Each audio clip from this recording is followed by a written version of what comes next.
Hello people, Deepan മൂവീസിലേക്ക് എല്ലാവർക്കും എൻ്റെ ഹൃദയം നിറഞ്ഞ സ്വാഗതം. റിവ്യൂയിലേക്ക് പോകാം. ഇന്ത്യയിൽ ഏറ്റവും കൂടുതൽ 24 മണിക്കൂറിൽ ടിക്കറ്റ് വിറ്റുപോയ ഒരു ചെറിയ ഇൻട്രസ്റ്റിലെ ഒരു ചെറിയ സിനിമയുടെ റിവ്യൂ ആണ് ഞാൻ പറയാൻ പോകുന്നത്.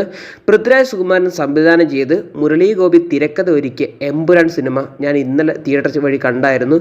സിനിമ ഏകദേശം റണ്ണിങ് ടൈം എന്ന് പറയുന്നത് 3 മണിക്കൂറുണ്ട്. സിനിമയുടെ മേക്കിംഗ് ലെവൽ എന്ന് പറയുന്നത് ടോപ്പ് നോച്ച് സംഭവം തന്നെ പറയേണ്ടിയിരിക്കുന്നു. ഈ സിനിമയുടെ ബഡ്ജറ്റ് കൃത്യമായിട്ട് അറിയത്തില്ല, പക്ഷേ എങ്ങനെ പോയാലും സിനിമയുടെ ബഡ്ജറ്റ് 150 കോടി ടു 200 കോടിയുടെ ബഡ്ജറ്റ് വരാൻ ഹൈ ചാൻസ് ഉള്ളൊരു സിനിമയാണ്.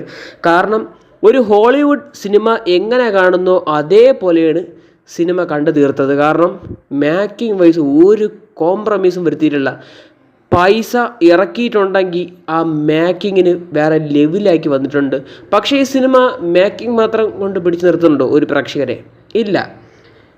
കാരണം ഇതിൻ്റെ സ്ക്രീൻ പ്ലേയിൽ ശകല വീഴ്ചകൾ ഉണ്ടായിട്ടുണ്ട്, പിന്നെ മ്യൂസിക് വർക്കിലായാലും ഫൈറ്റിലായാലും. പക്ഷേ ഈ സിനിമ ഓൾറൗണ്ട് നോക്കിക്കഴിഞ്ഞാൽ എനിക്കൊരു ആവറേജ് ആയിട്ടാണ് എനിക്ക് ഈ സിനിമ തോന്നിയത്. കാരണം ഒന്നാമത്തെ കാര്യം 3 മണിക്കൂർ റണ്ണിങ് ടൈമുണ്ട് സിനിമയ്ക്ക്. പക്ഷേ അതിൽ നമ്മുടെ ലാലേട്ടനെ കാണിച്ചിങ്ങനെ ഏകദേശം ഒരു അരമണിക്കൂറോ 41 മിനിറ്റാണ് കാണിച്ചിട്ടുള്ളത്. പക്ഷേ വന്ന സംഭവങ്ങളെല്ലാം ഇൻട്രൊഡക്ഷൻ പോലെയാണ്. ഓരോ ഇൻട്രോ ആണ് ലാലേട്ടൻ വരുമ്പോൾ ഓരോ ഇൻട്രോ എടുത്ത് കാണിച്ചു തന്നിട്ടുണ്ട്. കാരണം ഖുറൈഷി എബ്രഹാം എന്ന് പറയുന്ന അദ്ദേഹത്തിൻ്റെ ഒരു ഫുൾ കഥ ഇവിടെ കഴിയുന്നില്ല. കാരണം ആ കഥയിലോട്ട് അദ്ദേഹം ഇങ്ങനത്തെ ഒരു നെക്സസ് ആയിട്ട് മാറി എന്നുള്ള കഥയെല്ലാം പറയുന്നത് ഇനി L3-ലാണ്. നമ്മുടെ ഈ സിനിമ കഴിയുമ്പം ടെയിൽ എൻഡിൽ ഒരാളും കൂടെ വരുന്നുണ്ട്. പക്ഷേ ആ ആളെ ആർക്കും അധികം അറിയത്തില്ല. അതാണ് വേറൊരു പ്രശ്നം എന്ന് പറയുന്നത്. നമ്മുടെ ഫാസ്റ്റ് ആൻഡ് ഫ്യൂരിയസിൽ വില്ലനായിട്ട് വന്ന അദ്ദേഹമാണ് ഇതിൽ വില്ലനായിട്ട് വന്നത്. പക്ഷേ തിയേറ്ററിൽ അതൊരു ഇമ്പാക്റ്റ് ഉണ്ടാക്കിയെടുക്കാൻ പറ്റിയിട്ടില്ല. പക്ഷേ അറിയാമെന്നുള്ളവർക്ക് നല്ലൊരു എക്സ്പീരിയൻസ് തന്നെ ഇരുന്ന ആൾ, കാരണം വേറെ ലെവലായിരുന്നു. പിന്നെ ഗെയിം ഓഫ് ത്രോൺസിൽ അദ്ദേഹം ഉണ്ടായിരുന്നു. ഒരുപാട് പേരൊക്കെ വന്നു പോയിട്ടുണ്ടെങ്കിലും സിനിമ എടുത്തു നോക്കി കഴിഞ്ഞാലും ആവറേജ് ലാഗുണ്ട് സിനിമയ്ക്ക്.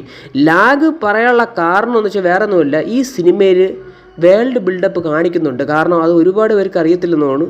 വേൾഡ് ബിൽഡപ്പ് ഈ സിനിമയിൽ കാണിക്കുന്നുണ്ട്. കാരണം പൂർണ്ണതയില്ലാതെയാണ് ഈ സിനിമ കൊണ്ട് നിർത്തിയിരിക്കുന്നത്. കാരണം സിനിമ 3 ഭാഗങ്ങൾ കണ്ടു കഴിഞ്ഞാലേ ലൂസിഫർ പാർട്ട് കംപ്ലീറ്റ് ആവത്തുള്ളൂ. എനിക്ക് തോന്നുന്നത് L3 നിൽക്കില്ലെന്നാണ് എനിക്ക് തോന്നുന്നത്.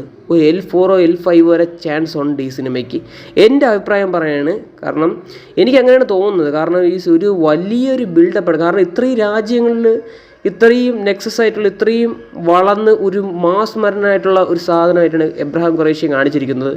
അദ്ദേഹത്തിൻ്റെ ഓരോ സ്ക്രീൻ പ്രസൻറ്റേഷൻസ് എല്ലാം അടിപൊളിയായിട്ട് വന്നിട്ടുണ്ട്. പിന്നെ സ്റ്റീഫൻ നെടുമ്പള്ളി വന്നപ്പോഴാണ് തിയേറ്റർ ഒന്ന് കുലുങ്ങിയത്, സത്യം പറയാം.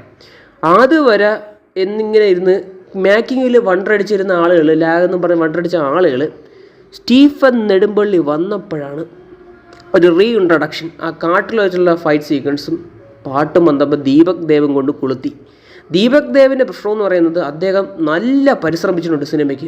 വേറെ ലെവലായിട്ടുണ്ട് ചേഞ്ച്. പക്ഷേ ഈ ഹൈപ്പിനൊത്തുള്ള സിനിമയ്ക്ക് മ്യൂസിക്കുകാർക്ക് എത്തിയിട്ടില്ല.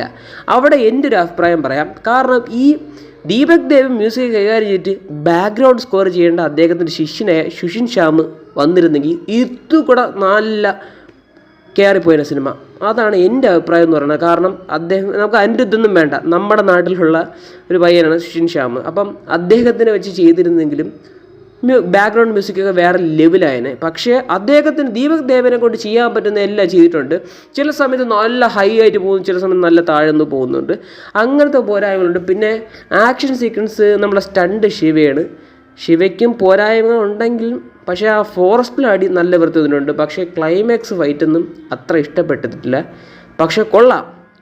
പക്ഷേ തിയേറ്ററിൽ ചെന്ന് കാണേണ്ട സിനിമ തന്നെയാണ് എമ്പുരാൻ. അതിന് ഒരു കോംപ്രമൈസും ഇല്ല. അതിൻ്റെ മേക്കിംഗ് ലെവലായാലും അത്യാവശ്യം ഇതിൻ്റെ കാസ്റ്റിംഗ് ആയാലും എല്ലാം അടിപൊളി വന്നിട്ടുണ്ട് സിനിമ. നിങ്ങൾ തിയേറ്ററിൽ ചെന്ന് തന്നെ കാണേണ്ട ഒരു സിനിമ തന്നെയാണ് എമ്പുരാൻ. കാരണം ഇങ്ങനത്തെ ഒരു സിനിമ അദ്ദേഹം ലെവലായിട്ട് ചെയ്തിട്ടുണ്ട്. പക്ഷേ ഒരുപാട് പോരായ്മകളുണ്ടെങ്കിൽ പോലും സിനിമ എനിക്ക് അത്യാവശ്യം ഇഷ്ടപ്പെട്ടു എന്നും പറഞ്ഞ് ഓവർ ഹൈപ്പ് വെച്ച സിനിമയ്ക്ക് ഒരിക്കലും പോകരുത് എന്ന നിരാശയായിട്ട്. ഇത് ഫുൾ ആക്ഷൻ പാക്ക് സിനിമയല്ല, പക്ഷേ ആക്ഷൻ ഉണ്ട്. വേണ്ട സ്ഥലത്ത് എല്ലാം നല്ല വന്നിട്ടുണ്ട്. ലാലേട്ടനും വന്നിട്ടുണ്ട്, ആക്ഷൻസും വന്നിട്ടുണ്ട്. പക്ഷേ സ്റ്റണ്ട് ശിവയെ മാറ്റി നിർത്തിയിട്ട് ഒരു 50 നമ്മുടെ വേറെ ആരെങ്കിലും ചെയ്തിരുന്നെങ്കിൽ ഇത് കൂടെ നല്ല വൃത്തി ഇമ്പാക്റ്റ് ഉണ്ടാക്കാൻ പറ്റും. പക്ഷേ കാട്ടിൽ ആ ഫൈറ്റ് സീക്വൻസ് വേറെ ലെവൽ തന്നെയാണ്. എമ്പുരാൻ എനിക്ക് ഒരു തിയേറ്റർ എക്സ്പീരിയൻസ് എന്ന സിനിമയാണ് എമ്പുരാൻ. നല്ല ക്രൗഡൊക്കെ ഉണ്ടായിരുന്നു. സ്റ്റീഫൻ നെടുമ്പള്ളിക്ക് ഇത് കൂടെ സ്പേസ് കൊടുക്കരുത്. കാരണം മുണ്ടൊക്കെ മടക്കി കെട്ടിയപ്പം ഞാനും ഒന്ന് രോമാഞ്ചിഫിക്കേഷൻ ആയിപ്പോയി, സത്യം പറയാമല്ലോ. അപ്പോൾ ഇത്രയൊക്കെ ഉള്ളൂ എനിക്ക് എമ്പുരാൻ സിനിമയെക്കുറിച്ച് പറയാനുള്ളത്. നിങ്ങളുടെ മറ്റുള്ള അഭിപ്രായം കാത്ത് നിങ്ങൾ സിനിമ കാണാതിരിക്കരുത്. കാരണം തിയേറ്റർ നല്ല വാച്ചബിളായിട്ടുള്ള സംഭവമാണ്, അതിന് ഞാൻ ഗ്യാരണ്ടി തരാം. അപ്പോൾ ഇത്രയൊക്കെ ഉള്ളൂ എമ്പുരാൻ സിനിമയെക്കുറിച്ച് പറയാനുള്ളത്. വീഡിയോ ഇഷ്ടപ്പെട്ട ലൈക്ക്, ഷെയർ ആൻഡ് സബ്സ്ക്രൈബ്.